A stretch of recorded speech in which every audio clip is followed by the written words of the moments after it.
Das waren die Hauptdarsteller der 62. Rallye Monte Carlo und das war der Mann des ersten Tages. Armin Schwarz aus Oberreichenbach mit seinem Gruppe A Mitsubishi Lancer. In den beiden ersten Wertungsprüfungen fuhr er jeweils Bestzeit und hatte 29 Sekunden Vorsprung. Er wollte unter die ersten 3 fahren. Das hat er vor Beginn dieser Rallye gesagt. Die im Übrigen nicht ganz so trocken war wie in all den vergangenen Jahren zuvor. Es lag doch vereinzelt viel Schnee auf den Wertungsprüfungen. Armin Schwarz, wie gesagt, machte seine Sache hervorragend, kam mit der Piste sehr gut zurecht. Aber gleich in der 3. Wertungsprüfung passierte ihm ein Riesenmissgeschick. Allerdings hatte er nicht Schuld, sondern die vielen Zuschauer, die zum Teil sehr, sehr unvernünftig sind und Schnee auf die Straße warfen. Wir waren heute auf der 3. Prüfung einmal 20 Minuten draußen, weil Zuschauer Schnee auf die Strecke geschaufelt haben. Mehr kann ich dazu nicht sagen, das war eben nicht so gut. Ist das Auto stark beschädigt und werden Sie weiterfahren? Im Auto war gar nichts beschädigt, wir waren lediglich für 20 Minuten im Schnee und sind nicht mehr reingekommen. Das war natürlich ein Rückstand, der nicht mehr einzuholen war. Isolde Holderried, die ja nun zum 3. Male schon an der Rallye Monte Carlo teilnimmt, kommt so langsam zurecht mit den Zuschauern links und rechts der Strecke. Ich empfinde es genauso so wie letztes Jahr oder vor 2 Jahren, dass sehr, sehr viele Zuschauer am Straßenrand stehen, teilweise auf der Strecke. Gut, die gehen immer kurz vorher weg, aber ob man sich da immer darauf verlassen kann, das weiß ich nicht. Manchmal muss man sich aber auf die Zuschauer auch verlassen können, wie hier Juha Kankkunen. Zuschauer freuen sich natürlich über ein solches Missgeschick. Und Juha Kankkunen freut sich sicherlich auch über die Hilfsbereitschaft. Das konnte er gut gebrauchen, das war ziemlich knapp. Beinahe wäre auch er komplett aus dem Rennen gewesen.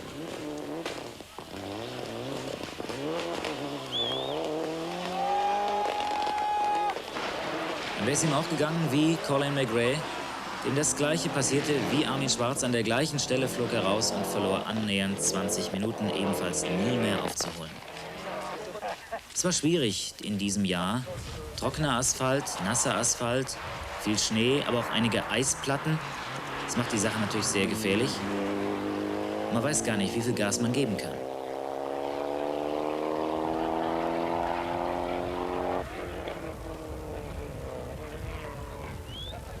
Isolde Holderried hatte sich auf diese Rallye Monte Carlo mit ihrer schwedischen Beifahrerin Tina Turner, die im Übrigen mit TH und Ö geschrieben wird, sehr gut vorbereitet.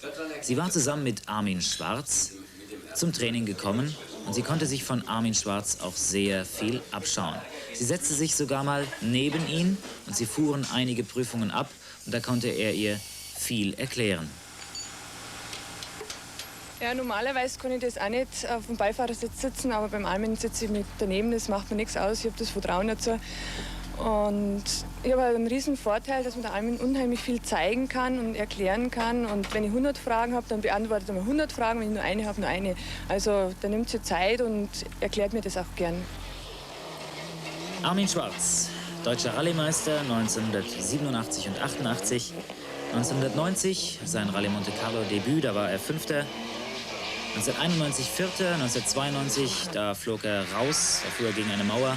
Und im vergangenen Jahr war es für ihn der 6. Platz. Der größte Erfolg, der Sieg bei einer WM-Rallye 1991 in Spanien bei der Rallye Catalunya. Juha Kankkunen ist der Erste, dem es gelang, 4-mal Weltmeister zu werden. Er fuhr eine clevere Rallye in diesem Jahr. Er spielte seine ganze Erfahrung aus. Er fuhr nie am Limit, aber irgendwie immer vorne dabei.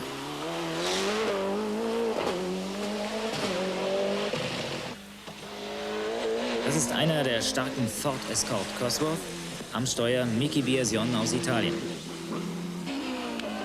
Das ist sein Teamkollege François Delecourt und sein Beifahrer, ebenfalls aus Frankreich, Daniel Grataloup. Carlos Sainz, Subaru Impreza Turbo, zum ersten Mal bei der Rallye Monte Carlo wurde dieses Auto eingesetzt.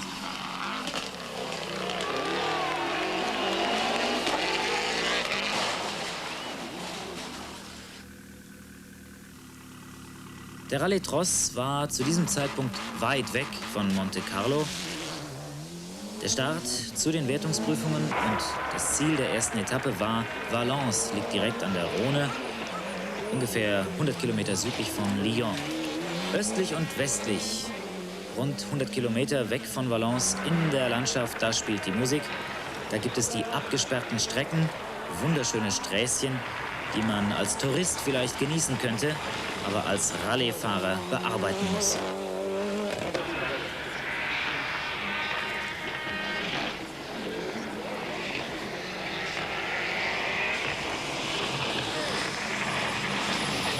Carlos Sainz, er gewann 1991 die Rallye Monte Carlo. Der Sieger der Jahre 92, 93, Didier Auriol. Das ist Mickey Biasion mit der 4, Armin Schwarz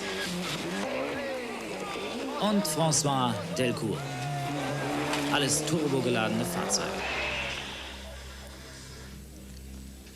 Die Zuschauer, das Problem nicht nur der Rallye Monte Carlo.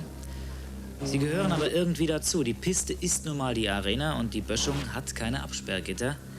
Dadurch sind sie sich allerdings selber und vor allem auch den Fahrerteams eine Gefahr. Vor allem die Geschichte mit Armin Schwarz tat auch der Konkurrenz sehr leid.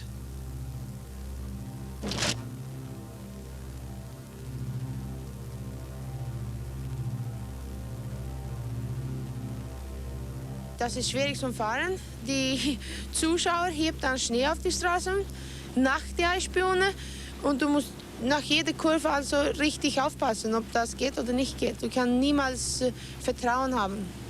Stellen die Zuschauer ein generelles Problem dieser Veranstaltung dar? Also generell nicht. Es ist viel Zuschauer und es ist gut. Es tut die Sport gut, aber die schlimme Sache ist, wenn die sowas macht, weil das ist nicht sportlich und das ist nicht fair für uns, wo da rumfährt. Es hat schon Tote gegeben, wie wir alle wissen. Diesmal, wie zum Glück in den letzten Jahren auch, verlief alles glimpflich. Aber es gibt da nicht wenige, auch Fahrer, die glauben, es könnte der Tag kommen. Da sind vielleicht 10 bis 15 Opfer zu beklagen, wenn ein solcher Bolide ausbricht. Und das kann jedem mal passieren.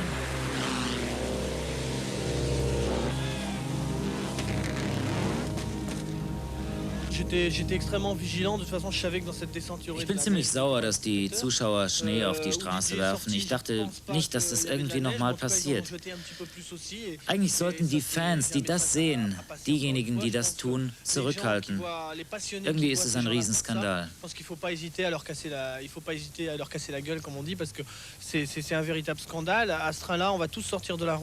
Il y a énormément de neige sur les bas-côtés, il n'y en a pas sur la route, alors ils s'amusent à en jeter. Je pense que c'est des assassins en puissance. Niemand konnte bisher eine Lösung anbieten und diese so ursprüngliche Form der hohen Kunst, Technik zu beherrschen, einfach abzuschaffen. Das kann auch keine Alternative sein. Der Leidtragende in diesem Jahr Armin Schwarz. Bruno Thierry vervollständigte ein bärenstarkes Ford-Trio.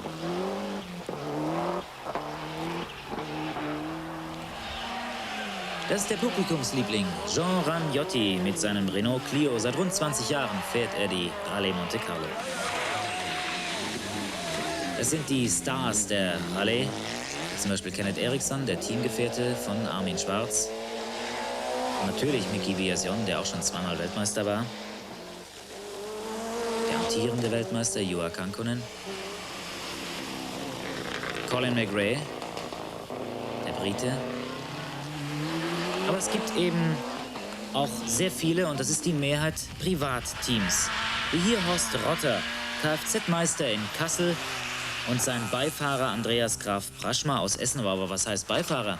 Die beiden sorgten für eine Neuheit. Sie wechselten sich am Steuer ab. Das gab es bisher auch noch nicht.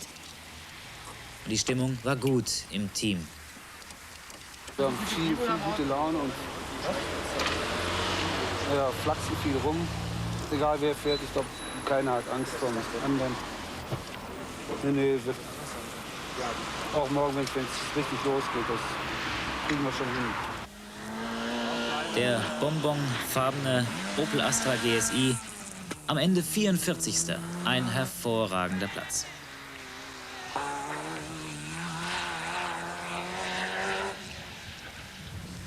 Noch besser, wesentlich besser muss man sagen, lief es bei Nico Burkhardt aus Singen und seiner Beifahrerin Regine Rausch aus Bad Homburg. Sie waren am Ende drittbestes deutsches Team, gesamt 16. Die ersten beiden Prüfungen sind super gelaufen. Wir haben Informationen von den Eisspionen bekommen, die fantastisch waren. Die haben super gearbeitet, die Leute. Dementsprechend konnten wir auch fahren und wir sind im Moment am Angreifen und arbeiten uns nach vorne. Der Stand nach dem ersten Tag, nach 6 gefahrenen Wertungsprüfungen. Es führte François Delecourt mit seinem Beifahrer Daniel Grataloup. Auf Rang 2 Carlos Sainz, Subaru Impreza Turbo. Dritter Juha Kankkunen. Und dieser Mann, Didier Auriol, er war da schon ausgeschieden. Nach 4 Wertungsprüfungen musste er aufgeben wegen Getriebeschaden.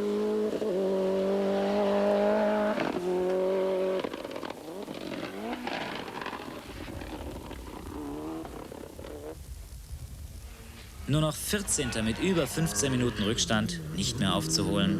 Armin Schwarz und Klaus Wicha auf dem Beifahrersitz.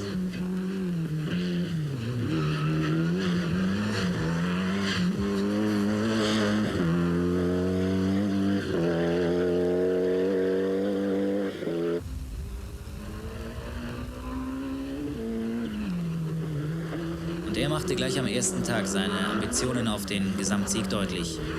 François Delecourt. Im letzten Jahr wurde er Zweiter.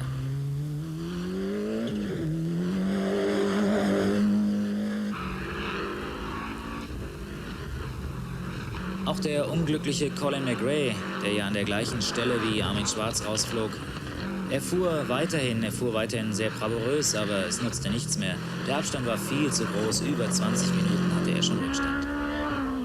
Joran Jotti ist deswegen so beliebt, weil er immer ein unterlegenes Auto fährt, aber doch irgendwie in der Spitzengruppe mitmischt. Er fährt einen Renault Clio. Und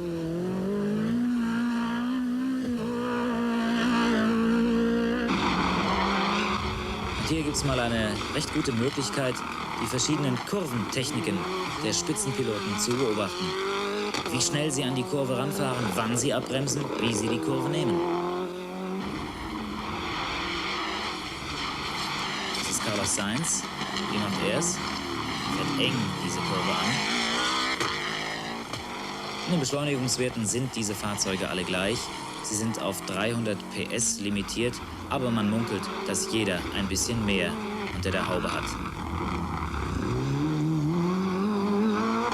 Didier Auriol versuchte es mit einem Drift, das heißt, er wird die Handbremse kurz gehoben. Ein Hauch Nostalgie wehte über die diesjährige Rallye Monte Carlo. Das ist der Sieger von 1964. Auf eben diesem Auto eine Mini Cooper Paddy Hopkirk. Der Mini dominierte diese Rallye in den 60er Jahren. 3-mal gab es einen Gesamtsieg, ein 4. Erfolg wurde wegen Disqualifikation aberkannt. Das Wetter war mies in diesem Jahr, Nebel, nasskalt und vereinzelt auch Schnee auf den Straßen. Und vor allem war dies wie immer ein Reifenpoker. Bei jedem vom Werksteam aufgebauten Servicepunkt entbrennt die Diskussion aufs Neue. Welches Material werden wir nehmen? Oder machen wir uns das selbst? Schneiden wir einfach ein Profil in die Slicks rein? Das sind die sogenannten Handcut-Reifen, von erfahrenen Technikern bearbeitet. Die Fahrer wie hier Carlos Sainz werden natürlich in die Diskussion mit eingebunden. Er hat die letzte Entscheidung. Er hat die Verantwortung.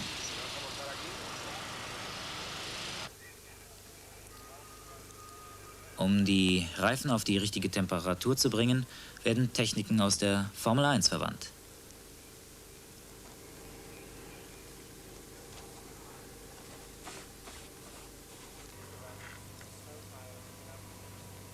Über 1000 Reifen sind es, die ein Werksteam pro Fahrzeug mitgenommen hat. Du kannst mit dem richtigen Reifen sehr schnell über den Col de Fayol fahren und du kannst, wenn du Pech hast und den falschen Reifen aufziehst, nicht mal den Pass erreichen. Du musst bei der Reifenwahl genau aufpassen.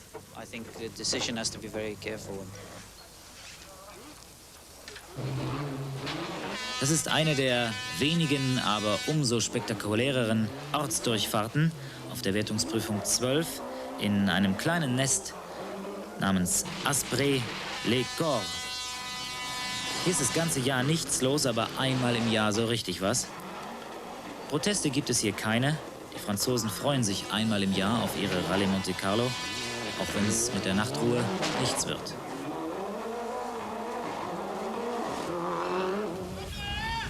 Isolde Holderried bei ihrem Service. In Minutenschnelle wird irgendwo in der Landschaft eine perfekte Werkstatt aufgebaut mit natürlich sehr engagierten Technikern, die in Minutenschnelle, wofür unser eins sicherlich Stunden bezahlen müsste in irgendeiner Werkstatt, alles Mögliche am Auto reparieren.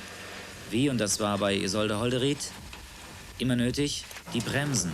Da hatte sie Probleme mit. Erlaubt ist nur Benzin, wie wir es auch an der Tankstelle kaufen können, aber da ist sich jeder sicher, dass jedes Team sein eigenes Gemisch mitgebracht hat. Und immer wieder, auch bei Isolde Holderried, die Diskussion um die richtige Reifenwahl. Also von dem her können wir den ruhig favorisieren. Da ist ja besser wie der C7. Ich glaube, mit C8 ist fast Ende.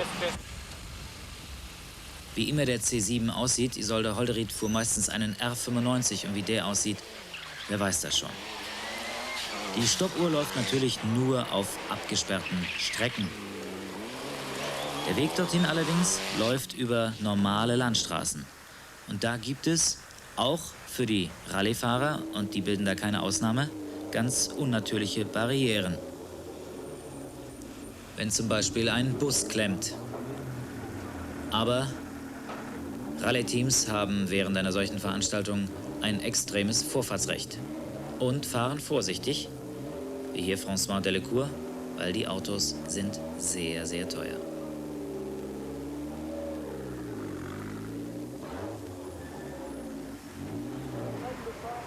Alt und jung ist auf den Beinen, wenn die Rallye-Karawane durch den Ort zieht.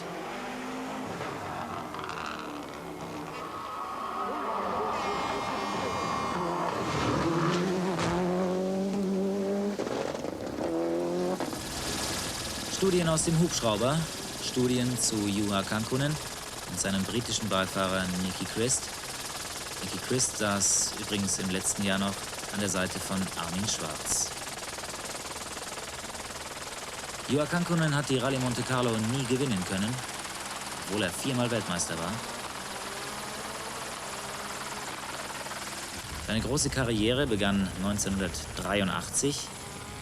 Da fuhr er zum ersten Mal bei einer Weltmeisterschaft, und zwar bei der 1010 Rallye. Es reichte für einen 6. Platz und da machte er auf sich aufmerksam. Am 2. April wird er 35 Jahre jung.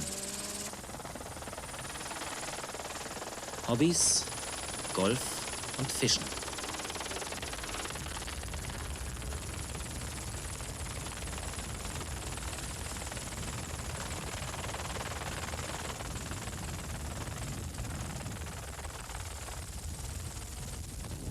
Und wie überall Tausende an den Strecken. Man schätzt die Gesamtzuschauerzahl bei einer Rallye Monte Carlo auf rund 1,5 Millionen. Das Ziel vor der letzten Etappe, Monte Carlo. François Delecourt hatte einen Vorsprung von 1 Minute 33 auf Juha Kankkunen. Aber damit war er nicht zufrieden. Ich kann natürlich diese Rallye Monte Carlo gewinnen, aber die Nacht ist noch lang. Es sind noch 6 Wertungsprüfungen zu fahren und die sind schwierig. Ich muss schnell fahren. Erst wenn ich in der vorletzten Wertungsprüfung noch führe, dann fahre ich langsamer. I haven't win yet. I have to continue to go fast tonight and to be concentrate on the next stage, Turini, the stage after also maybe, and after that maybe I will be a little bit slower. Das Casino von Monte Carlo ist traditionsgemäß die Kulisse für den letzten Start zur letzten Nacht, die sogenannte Nacht der langen Messer. Isolde Holderried war zu diesem Zeitpunkt 15. Ja, also nach vorne momentan geht eigentlich nichts mehr, weil da minutenweise vor mir die Konkurrenten weg sind. Und ich muss halt schauen, dass von hinten nichts mehr kommt. Alles andere muss ich dem Schicksal überlassen. Und das Schicksal hat in dieser letzten Nacht schon so manchem einen Streich gespielt.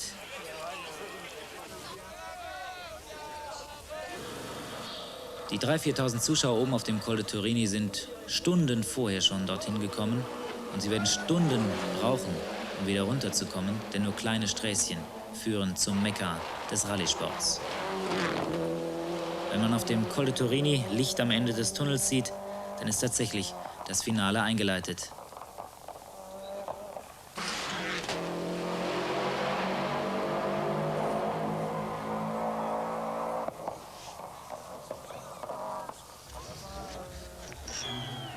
Und ganz oben auf dem Pass, da ist immer ein bisschen Eis und wenn nicht, na, dann wird eben ein bisschen Wasser dorthin geleitet, dann gefriert das Ganze und dann ist das Spektakel besonders groß.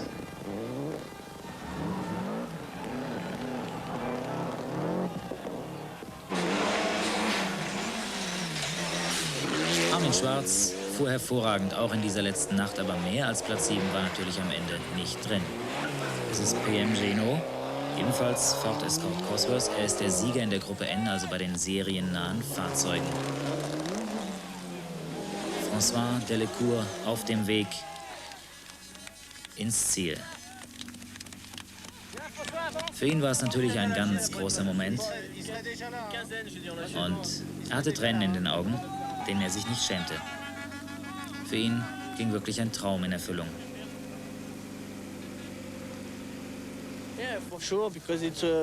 Der Traum ist jetzt wahr geworden. Ich habe schon als kleiner Junge davon geträumt. Aber jetzt habe ich das erst realisiert. Auch der geschlagene Weltmeister war zufrieden. Der zweite Platz ist sehr gut. Es ist immerhin mein bestes Resultat hier. Ich bin zufrieden. Der Tango des Spaniers im Ziel. Carlos Sainz wird Dritter. Isolde Holderried und Tina Turner gewinnen erneut die Damenwertung.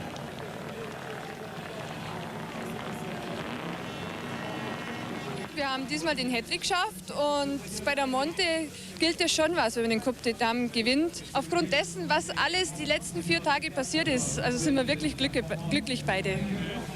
François Delecourt und Daniel Grataloup sorgen für den ersten Ford-Sieg bei einer Rallye Monte Carlo seit 1953. Armin Schwarz, man hat so das Gefühl, Sie können schon wieder ein bisschen lachen, obwohl ja die Rallye alles andere als optimal verlief, ne? Das ist wahrscheinlich der Galgenhumor, den man hat. Aber von dem Ganzen abnehmen und schauen wir mal, wie es weitergeht.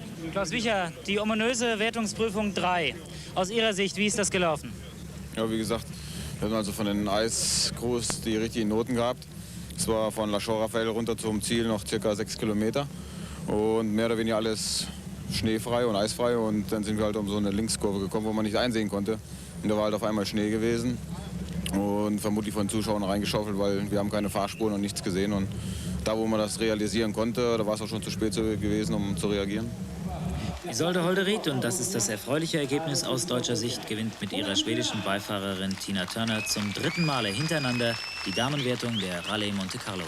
Wenn ich mit einer Frau zusammenlebe, werde ich akzeptieren müssen, dass manche Dinge auf eine andere Art gemacht werden, dass Sachen auf einen anderen Platz gestellt werden.